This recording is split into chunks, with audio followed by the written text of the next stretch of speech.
तो कल की मूवी की स्टार्टिंग होती है आज से कई हजार साल पहले से, बिल्कुल उस टाइम से जिस टाइम पर महाभारत का वॉर चला था। और इसीलिए महाभारत के वॉर के अंदर हम ये देखते हैं कि पांडवों की सेना ने कौरवों की सेना को हरा दिया होता है। इसीलिए अश्वत्थामा को छोड़कर बाकी सारे लोग मारे जाते हैं। एंड यहीं पर हम ये देखते हैं कि महाभारत के टाइम में अश्वत्थामा और कोई नहीं बल्कि अमिताभ बच्चन होते हैं। वॉर के अंदर अश्वत्थामा जब ये देखते हैं कि पांडवों ने न सिर्फ उनके सारे दोस्तों कौरवों को मार दिया है बल्कि उसके साथ ही पांडवों ने मिलकर उनके फादर द्रोणाचार्य को भी मार दिया है। और इसीलिए ये सारी चीजें देखकर अश्वत्थामा को बहुत गुस्सा आता है एंड वो सीधा ब्रह्मास्त्र को समन करता है। और क्योंकि इस टाइम पर अर्जुन के बेटे अभिमन्यु की वाइफ प्रेग्नेंट होती है, इसलिए अश्वत्थामा अपने ब्रह्मास्त्र से सीधा उस पर अटैक करता है, जिसके बाद ही अभिमन्यु की वाइफ के पेट में जो बच्चा होता है वो ब्रह्मास्त्र के अटैक से मारा जाता है। अब इस चीज को भगवान श्री कृष्ण देखते हैं एंड इसीलिए इस चीज को देखकर लॉर्ड कृष्ण को बहुत गुस्सा आता है। और इसीलिए पहले तो वो अश्वत्थामा को काफी बीट करते हैं एंड फिर उसके बाद ही वो अश्वत्थामा को श्राप देते हैं कि अब उसे ना चाहते हुए भी जिंदा रहना पड़ेगा और वो बेशक से मरने की भीख मांगेगा, लेकिन तब भी वो जिंदा रहेगा और जब तक पूरा कलयुग खत्म नहीं होता तब तक उसकी सांसें चलेंगी। लेकिन श्राप मिलने के बाद ही अश्वत्थामा को ये रियलाइज होता है कि उसने बहुत ही बड़ी गलती कर दी है एंड इसीलिए वो लॉर्ड कृष्ण से कहता है कि अब वो अपनी गलती समझ चुका है, इसीलिए वो पश्चाताप करना चाहता है। और फिर ये सुनकर ही लॉर्ड कृष्ण उसे पश्चाताप करने का मौका देते हैं। यहीं पर ही लॉर्ड कृष्ण अश्वत्थामा को बताते हैं कि अब आने वाला जो युग है वो है कलयुग और उसी कलयुग के अंदर कली होगा जो कि एक बहुत ही पावरफुल डीमन होगा और वो दुनिया को बर्बाद करके रख देगा। लेकिन फिर उसी को मारने के लिए भगवान श्री कृष्ण जन्म लेंगे, वो भी कल की अवतार के अंदर। लेकिन हाँ, जब कल की अवतार जिस माता के जरिए जन्म ले रहे होंगे कल की उसी माता को जन्म लेने से रोकेगा ताकि कल की का जन्म न हो सके। और इसीलिए उसी टाइम पर अश्वत्थामा को उनकी मदद करनी होगी और ये मेक श्योर करना होगा कि कल की अवतार का जन्म हो। अब ये सब होने के बाद ही 6000 साल बीत जाते हैं और 6000 साल बीतने के बाद ही कहानी प्रेजेंट में आती है। कहानी के प्रेजेंट टाइम में आने के साथ ही हम ये देखते हैं कि महाभारत वॉर के खत्म होने के साथ ही कलयुग की शुरुआत हो गई थी। और इसीलिए इस कलयुग के अंदर जितने भी लोगों ने जन्म लिया है उन सभी लोगों ने खुद को काफी ज्यादा इवॉल्व किया, वो काफी ज्यादा डेवलप हुए और उन्होंने बहुत ही एडवांस टेक्नोलॉजी भी बना ली। और सिर्फ यही नहीं बल्कि अपने अपने बचाव के लिए उन सब ने काफी पावरफुल और एडवांस वेपन्स भी क्रिएट किए। लेकिन अब क्योंकि कलयुग के इंसानों के अंदर बहुत ज्यादा गुस्सा और नफरत है, इसलिए अपने गुस्से और नफरत के चलते वो सब आपस में लड़ने लगे, जिसके रिजल्ट में उन सबके बीच वॉर छिड़ गई। एंड उन सारी वॉर्स के अंदर उन्होंने न सिर्फ एक दूसरे को मारा बल्कि एक दूसरे को मारने के साथ ही उन्होंने पूरी दुनिया को भी बर्बाद कर दिया। इसीलिए प्रेजेंट टाइम के अंदर हम ये देखते हैं कि अब पूरी दुनिया डिस्ट्रॉय हो चुकी है और इसीलिए पूरी दुनिया के अंदर सिर्फ एक ही ऐसा शहर है जो कि इस टाइम पर जीने लायक है और उस शहर का नाम है काशी, जो कि इंडिया के अंदर है। इसके साथ ही यहीं पर हम ये भी जानते हैं कि असल में काशी दुनिया का पहला शहर भी है, यानी कि जब मानव सभ्यता बसना शुरू हुई थी तब उस टाइम पर काशी सबसे पहले बसाया गया था। यहाँ पर हमें पता लगता है कि काशी शहर को छोड़कर पूरी दुनिया के अंदर ऐसा कोई भी शहर नहीं है जो कि जीने लायक है, क्योंकि वो सारी जगहें बर्बाद हो चुकी है। हालांकि यहाँ पर हम ये भी जानते हैं कि काशी के अलावा एक और ऐसा शहर है जो कि जीने लायक है और उस शहर का नाम है शंबाला। लेकिन हाँ, मूवी के अंदर बहुत ही कम लोग ये जानते हैं कि शंबाला शहर कहाँ पर है, स्पेशली इसके बारे में सिर्फ वही लोग जानते हैं जो कि शंबाला में रहते हैं। अब मैं आप सबको इन रियलिटी बताऊं तो एक्चुअल रियलिटी के अंदर शंबाला नाम का कोई शहर नहीं है। लेकिन हाँ, अगर बुद्धिस्ट रिलीजन की माने तो बुद्धिस्ट लोग ऐसा मानते हैं कि शंबाला नाम का एक शहर एग्जिस्ट करता है और उनकी मान्यताओं के मुताबिक ये शहर हिमालयास के अंदर है, बट एक्चुअल में इसके बारे में कोई नहीं जानता है। और इसीलिए जिस तरह से इन रियलिटी शंबाला एग्जिस्ट करता है ठीक उसी तरह से इसे मूवी में भी दिखाया गया है, क्योंकि मूवी में भी शंबाला शहर के बारे में कोई भी नहीं जानता है और ये भी एक छुपी हुई शहर है जिसका लोकेशन बहुत कम लोगों को पता है। अब काशी शहर के अंदर हम ये देखते हैं कि काशी के अंदर कई सारे लोग हैं और उन सब में से कुछ लोग अमीर हैं और बाकी सब लोग गरीब हैं और इसीलिए जो भी लोग गरीब हैं उनकी जिंदगी बहुत बुरी है। इसके साथ ही काशी शहर के मिडिल एरिया के अंदर एक कॉम्प्लेक्स नाम की बहुत बड़ी जगह है जो कि देखने में एक उल्टे से ट्रायंगल जैसा दिखता है, लेकिन ये कॉम्प्लेक्स नाम का ऑब्जेक्ट काफी ज्यादा बड़ा है और इसके अंदर खाना, साफ पानी, साफ एयर, अच्छे कपड़े, अच्छे घर, पेड़ पौधे, साफ नदियाँ, साफ जंगल और इस तरह की सारी चीजें हैं। एंड इसीलिए जो भी अमीर लोग हैं वो सब लोग इसके अंदर रहते हैं। हालांकि इस कॉम्प्लेक्स को काफी सिस्टमेटिकली तरीके से चला जाता है और जो इस पूरे कॉम्प्लेक्स को रूल करता है उसे सुप्रीम कहा जाता है। पूरा नाम कहे तो सुप्रीम यास्किन। अभी जो सुप्रीम यास्किन है ये न सिर्फ पूरे कॉम्प्लेक्स को रूल करता है बल्कि इसके साथ ही सब कुछ को मैनेज करने के लिए इसके पास खुद की आर्मी भी है, जिस आर्मी के सोल्जर्स इसके कहने पर सारे काम करते हैं। और इन सारी आर्मी को मैनेज करने के लिए इसके पास एक कमांडर भी है जो कमांडर ही आर्मी को ऑर्डर्स देता है। इसके साथ ही हम ये भी जानते हैं कि पूरे कॉम्प्लेक्स से लेकर पूरे काशी शहर के अंदर कोई डॉलर या फिर रुपीज जैसी करेंसी नहीं चलती, बल्कि यहाँ पर जो चलता है उसे यूनिट्स कहते हैं और ये यूनिट्स यहाँ के पैसे के बराबर है। और इसीलिए जो भी रिच आदमी इस कॉम्प्लेक्स के अंदर रहना चाहता है उसे यहाँ पर आने के लिए 1 मिलियन यूनिट्स देने पड़ते हैं, यानी कि सिंपली 1 मिलियन यूनिट्स दीजिए और फिर उसके बाद से आप कॉम्प्लेक्स के अंदर रह सकते हैं। लेकिन 1 मिलियन यूनिट्स का मतलब है 10 लाख यूनिट्स और इतने ज्यादा यूनिट्स किसी गरीब आदमी के पास नहीं है, इसलिए उन सबको कॉम्प्लेक्स के बाहर रहना पड़ता है। लेकिन हाँ, वो सभी कॉम्प्लेक्स के अंदर जाने का सपना जरूर देखते हैं। अब इसके बाद ये एंट्री होती है हमारी मूवी के मेन हीरो की,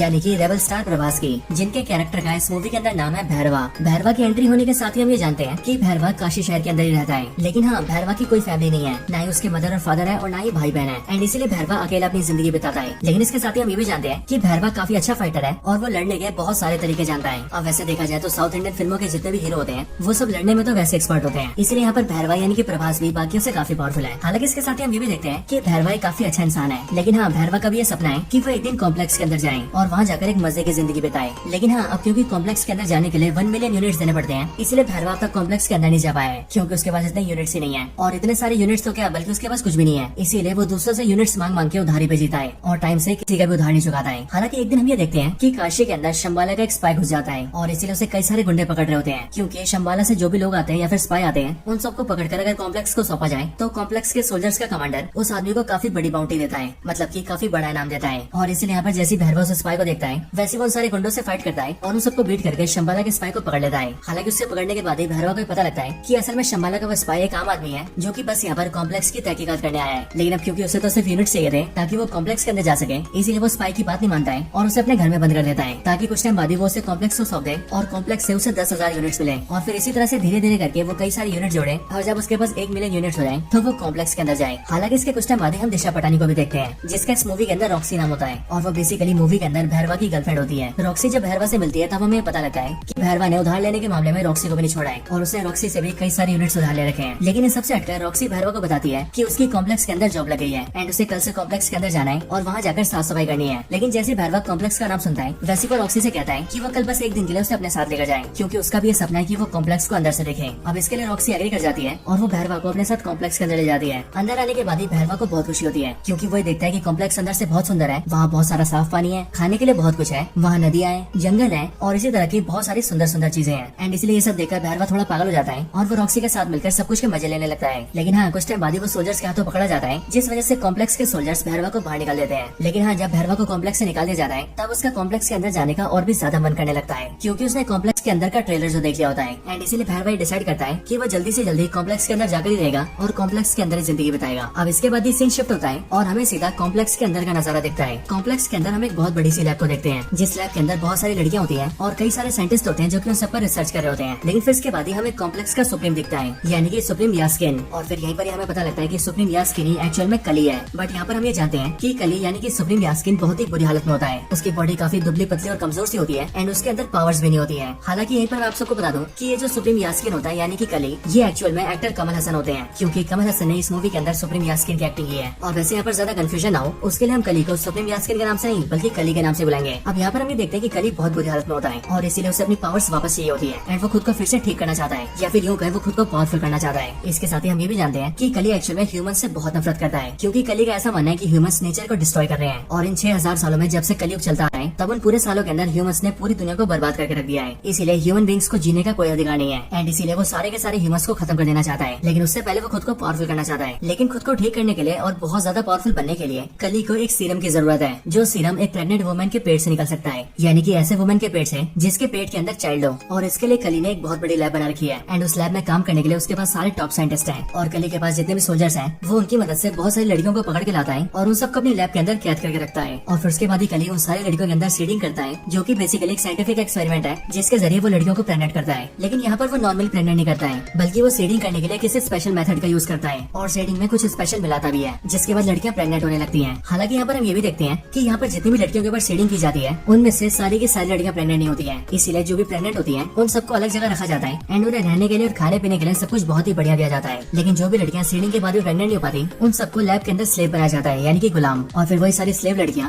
सभी प्रेग्नेंट हुई लड़कियों की सेवा करती हैं और जो भी उन्हें हेल्प चाहिए होती है वो सारी हेल्प भी करती हैं। हालांकि यहीं पर हम ये भी जानते हैं कि कली को जिस सीरम की जरूरत है वो सीरम उसी प्रेग्नेंट लड़की के पेट से निकल सकता है जो कि 121 डेज से ज्यादा टाइम से प्रेग्नेंट हो यानी कि वो कम से कम 4 महीने के प्रेग्नेंट हो। लेकिन यहाँ पर हम ये देखते हैं कि कली की सीडिंग की वजह से यहाँ लैब में जितनी भी लड़कियों को प्रेग्नेंट किया जाता है वो सभी लड़कियां 90 या फिर 91 डेज से ज्यादा जी नहीं पाती हैं। मतलब कि उन सबकी 3 महीने में ही मौत होने लगती है। लेकिन तब भी कली लगातार लड़कियों के ऊपर सीडिंग करवाता रहता है ताकि एक न एक दिन उससे ऐसी लड़की मिले जो कि 121 डेज से ज्यादा टाइम तक प्रेग्नेंट हो और जिस दिन ऐसा हुआ उस दिन उसे सीरम मिल जाएगा। अब इन सब के बाद यहीं पर ही हम दीपिका पादुकोण को देखते हैं जो कि लैब के अंदर कैप्चर की हुई लड़कियों में से एक होती है। लेकिन हाँ, यहाँ पर हम ये देखते हैं कि दीपिका पादुकोण प्रेग्नेंट नहीं होती है बल्कि वो उन लड़कियों में से एक होती है जो कि सीडिंग के बाद भी प्रेग्नेंट नहीं हो पाई थी एंड इसीलिए वो यहाँ पर एक स्लेव की तरह काम करती है और जो भी प्रेग्नेंट है उन सबकी हेल्प करती है। इसके साथ ही हमें ये भी पता लगता है कि दीपिका पादुकोण जब बहुत छोटी थी तब उसी टाइम पर उसके पेरेंट्स ने उसे कॉम्प्लेक्स के अंदर भेज दिया था, इसीलिए वो बचपन से यहाँ पर है। इसके साथ ही उसका जो नाम है वो यहाँ पर सम 80 रखा गया है यानी कि SUM सम और 80। हालांकि कुछ दिनों के बाद ही हम ये देखते हैं कि एक्चुअल में दीपिका पादुकोण यानी कि सम 80 प्रेग्नेंट है और उसे प्रेग्नेंट हुए टोटल 5 महीने हो चुके हैं यानी कि 150 डेज से भी ज्यादा। और सच में ये बहुत ही बड़ी बात थी। लेकिन एक्चुअल में दीपिका ने इस बात को सबसे छुपा कर रखा था और उसने किसी को पता नहीं लगने दिया था कि वो इतने टाइम से प्रेग्नेंट है। हालांकि इसके कुछ टाइम बाद हम ये भी देखते हैं कि दीपिका के बहुत टाइम छुपाने के बाद भी इस चीज को एक सोल्जर देख लेता है और इसीलिए वो सीधा कॉम्प्लेक्स के कमांडर को बता देता है कि दीपिका 150 डेज से भी ज्यादा प्रेग्नेंट है। और फिर इसीलिए लैब वाले उसे उठा लेते हैं एंड उसकी बॉडी को एक बड़ी सी मशीन में डाल देते हैं एंड उसके पेट से सीरम को एक्सट्रैक्ट करने की कोशिश करते हैं। लेकिन जब एक्सट्रैक्शन को स्टार्ट किया जाता है तब जैसे ही सिर्फ एक ही बूंद एक्सट्रैक्ट होता है वैसे ही एक बूंद के एक्सट्रैक्ट होने के साथ ही वो मशीन रुक जाती है और फिर उसके बाद पावर सप्लाई कट जाती है। लाइटें धीरे धीरे करके जलने बुझने लगती लगती है एंड आसपास की सारी चीजें हिलने लगती है। और फिर इसी टाइम पर दूसरी तरफ हम ये देखते हैं कि यहाँ से थोड़ी दूरी पर एक टेम्पल होता है और उसी टेम्पल के अंदर अश्वत्थामा होता है, जो कि वैसे तो काफी टाइम से मेडिटेशन में होता है, लेकिन अभी अचानक से उसकी आंखें खुलती हैं और वो इस बात को फील करता है कि कल के अवतार जन्म लेने वाले हैं और इसीलिए भगवान उसे संकेत दे रहे हैं कि वो उनके जन्म होने में कोई बाधा न आने दे। एंड फिर इसके लिए अश्वत्थामा वहाँ से निकल जाते हैं और वो उसी वुमेन को ढूंढने लगते हैं जो वुमेन कल के अवतार को जन्म देने वाली है। हालांकि इसी टाइम पर हमें भी पता लग जाता है कि असल में जो कल के अवतार को जन्म देने वाली है वो और कोई नहीं बल्कि दीपिका पादुकोण है, यानी कि समेटी। इसके बाद ही हम कॉम्प्लेक्स में देखते हैं जहाँ पर सिर्फ एक बूंद सीरम के निकलने के बाद ही एक्सट्रैक्शन रुक गया था। लेकिन फिर इसके अगले बार हम ये देखते हैं कि जिस मशीन के अंदर दीपिका होती है उसी मशीन के अंदर उसकी एक फ्रेंड आ जाती है जो कि दीपिका की तरह एक स्लेव थी और वो दीपिका को वहाँ से निकाल लेती है एंड वो एक खुफिया रास्ते से होते हुए काफी नीचे आ जाती है। वहाँ पर आने के बाद वो दीपिका को बताती है कि वो असल में शंबाला के एक स्पाई है एंड वो पिछले 2 सालों से कॉम्प्लेक्स के अंदर है और यहाँ आकर वो सारी इन्फॉर्मेशन इकट्ठा कर रही है ताकि वो सबके बारे में शंबाला शहर के अंदर बता सके। नीचे लाने के बाद वो दीपिका को गेट के पास ले आती है और वो दीपिका को बताती है कि यहाँ पर एक खुफिया गेट है जहाँ से वो लोग कॉम्प्लेक्स से बाहर निकल सकते हैं। इसके साथ ही वो ये भी बताती है कि उसने अपने कुछ दोस्तों को सिग्नल देकर वहाँ पर बुला लिया है और इसलिए वो चाहती है कि दीपिका वहाँ से निकल जाए, जिसके बाद उसके दोस्तों से सीधा शंबाला ले जाएंगे और वहाँ पर वो सुरक्षित रहेगी। हालांकि दीपिका उससे ये पूछती है कि वो आखिर ये सब क्यों कर रही है, जिस पर वो दीपिका को बताती है कि असल में शंबाला एक काफी पवित्र शहर है एंड वहाँ पर हम सबका ये मानना है कि एक औरत भगवान को जन्म देगी, यानी कि कल की अवतार को, जिसके बाद ही वो कल की अवतार सारे इंसानों का भला करेंगे। और इसी उम्मीद पर हमारा पूरा शंबाला शहर जी रहा है एंड मुझे ऐसा लगता है कि तुम भी वो औरत हो जो कि भगवान को जन्म देने वाली है, इसीलिए मेरा कर्तव्य है कि मैं तुम्हारी जान बचाऊं। इसके बाद वो दीपिका से कहती है कि वो यहाँ से बाहर निकल जाए और उसके पीछे सोल्जर्स न आए, इसीलिए उन्हें रोकने के लिए वो यहाँ पर रुकेगी। ये सुनकर दीपिका वहाँ से बाहर आ जाती है और बाहर आने के बाद ही वो देखती है कि उसके सामने शंबाला के 3 और एजेंट्स होते हैं जो कि दीपिका को ले जाने के लिए एक बड़ी सी गाड़ी लेकर आए होते हैं। वो तीनों जल्दी से दीपिका को बिठाते हैं और उसे लेकर वहाँ से निकल जाते हैं और जल्दी से जल्दी शंबाला पहुँचने की कोशिश करते हैं। हालांकि इसके बाद ही हम कॉम्प्लेक्स में देखते हैं कि कमांडर को पता लग जाता है कि समेटी वहाँ से निकल चुकी है और इसीलिए वो अपने सारे सोल्जर्स को उसके पीछे लगाता है एंड सबसे कहता है कि वो उसे पकड़ कर लेकर आए। इसके साथ ही वो शहर के अंदर भी अनाउंस कर देता है कि जो भी समेटी को पकड़ कर लाएगा उसे इनाम के तौर पर 5 मिलियन यूनिट्स मिलेंगे। एंड इसलिए यहाँ पर हम ये देखते हैं कि इस वाले ऑफर को भैरवा भी देखता है और इसीलिए वो सोचता है कि अगर उसने समेटी को पकड़ लिया तो उसे 5 मिलियन यूनिट्स मिलेंगे एंड देन उसके बाद वो बड़े आराम से कॉम्प्लेक्स के अंदर जा पाएगा और इसलिए वो भी दीपिका की यानी कि समेटी की तलाश में निकल जाता है। इधर जो 3 लोग दीपिका को शंबाला लेकर जा रहे थे हम उनके बारे में भी जानते हैं एंड यहाँ पर हमें पता लगता है कि इनके नाम वीरान और कायरा होते हैं एंड इन दोनों के साथ इनका एक और साथी होता है। और यहाँ पर हम ये भी देखते हैं कि यहाँ पर कायरा दीपिका से उसका नाम पूछती है, जिस पर वो उसे बताती है कि उसका नाम समेटी है, पर फिर वो दीपिका से कहती है कि उसे उसका नाम समेटी नहीं रखना चाहिए बल्कि इससे बढ़िया उसे उसका नाम सुमति रखना चाहिए। और फिर यहीं से हम ये देखते हैं कि दीपिका अपना नाम समेटी नहीं बल्कि सुमति रख लेती है। हालांकि इसके कुछ टाइम बाद हम ये देखते हैं कि कॉम्प्लेक्स के सोल्जर इन्हें ढूंढ लेते हैं और इसीलिए वो लोग इन पर अटैक कर देते हैं और सुमति को वहाँ से ले जाने की कोशिश करते हैं। पर फिर उसी टाइम पर यहाँ पर एंट्री होती है अश्वत्थामा की, यानी कि अमिताभ बच्चन की, जो कि यहाँ पर जैसे आते हैं वैसे वो सारे सोल्जर्स को बीट कर देते हैं और इन सबको पेल पाल के वो सुमति को बचा लेते हैं एंड वो सुमति से ये भी कहते हैं कि अब से वही उसकी हिफाजत करेंगे क्योंकि वो बहुत ही जल्दी भगवान को जन्म देने वाली है। हालांकि इसके कुछ टाइम बाद हम ये देखते हैं कि वहाँ पर भैरवा भी आ जाता है जिसने की सुमति को ढूंढ लिया होता है और इसीलिए यहाँ पर आने के बाद ही वो सुमति को ले जाने की कोशिश करता है, जिस वजह से भैरवा और अश्वत्थामा दोनों के बीच फाइट होती है एंड इसी फाइट में अश्वत्थामा भैरवा को पटक देता है और उसे बुरी तरह से हरा देता है, जिसके बाद वो सब लोग सुमति को लेकर सीधा शंबाला निकल जाते हैं। इधर दूसरी साइड जैसी कमांडर को पता लगता है कि सोल्जर्स को सुमति मिली थी,